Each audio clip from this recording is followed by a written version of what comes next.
Why finishing a great TV show feels like losing a friend.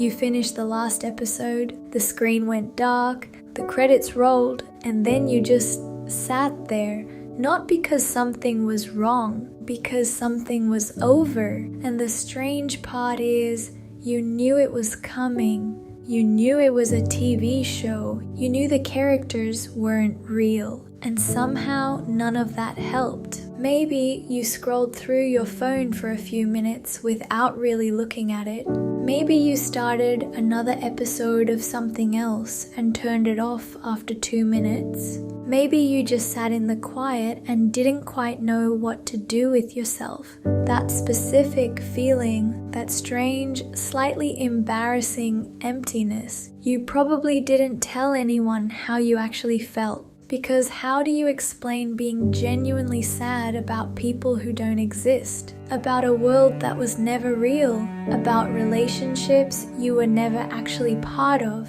It feels almost embarrassing to admit, and yet almost everyone has felt exactly this, more than they'd ever say out loud. So what's actually happening? What if that empty feeling isn't childish? What if it's your brain responding exactly the way it was designed to, because something much stranger is happening than simply missing a TV show.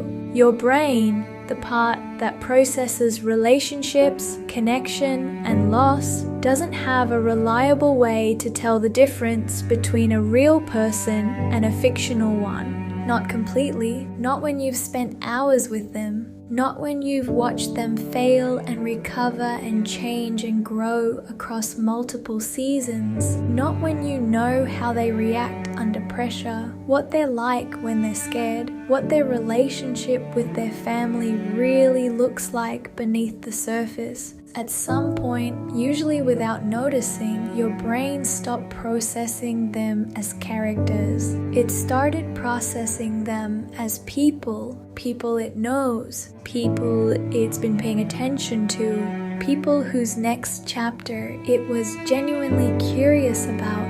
There's another reason the ending feels so strange. Over time, a great show quietly becomes part of your routine. Maybe it was what you watched while eating dinner. Maybe it was what you looked forward to after a difficult day. Maybe every Friday night meant one more episode. Without realizing it, your brain started expecting that world to be there. It became part of the rhythm of your week. So when the final episode ends, you don't just lose the characters, you lose a small ritual, a familiar place your mind expected to return to. And when that rhythm suddenly disappears, the silence feels much louder than it should. When the show ends, when that world closes, your brain registers something it recognizes very well.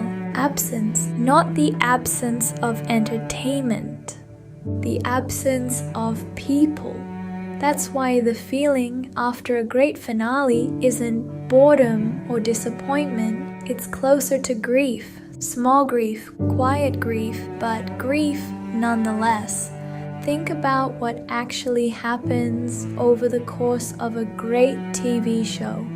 You show up consistently, episode after episode, sometimes for years. You pay close attention to details other people miss. You remember things about these characters that even they seem to have forgotten. You notice when something feels off between them before they do. You worry about what's going to happen to them. You feel genuine relief when things go right. You feel genuinely hurt when things go wrong, not because it affects you directly, but because it affects them. That's not passive entertainment. That's not just watching a screen. That's exactly what caring about someone looks like.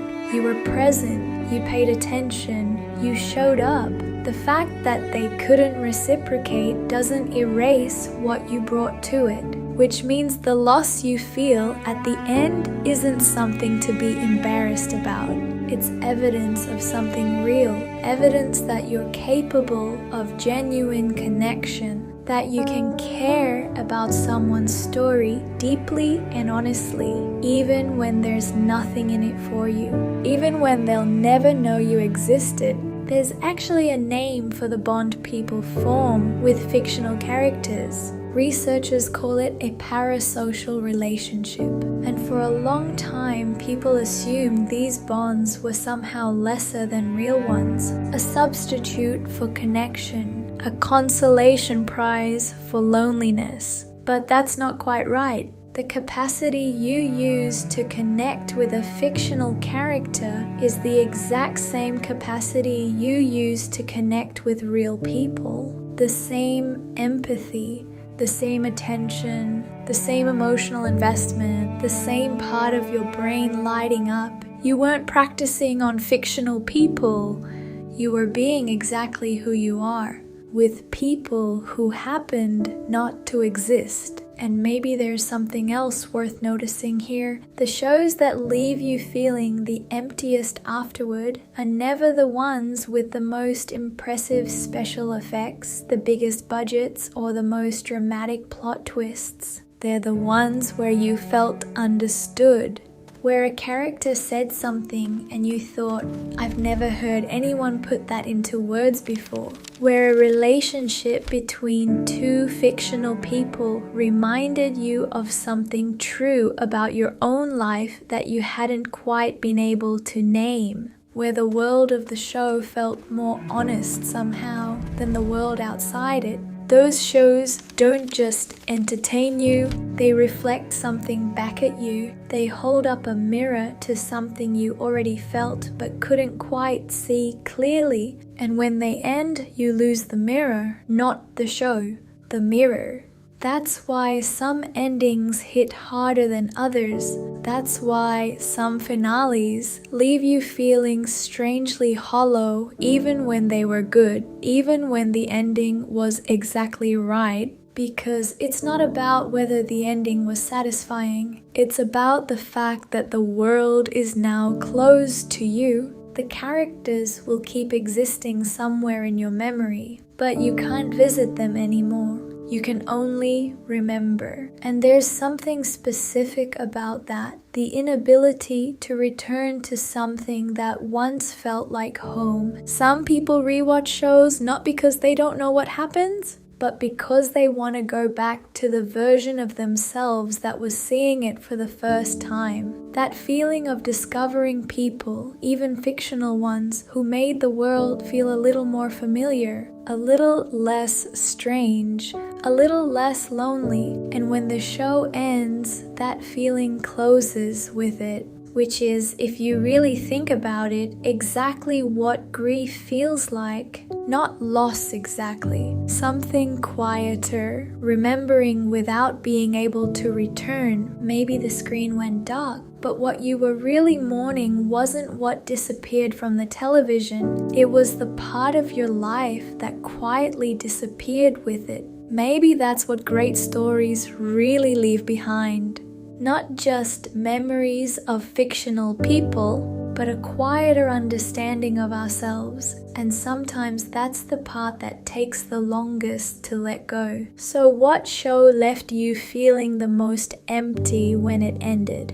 And what do you think you were actually saying goodbye to?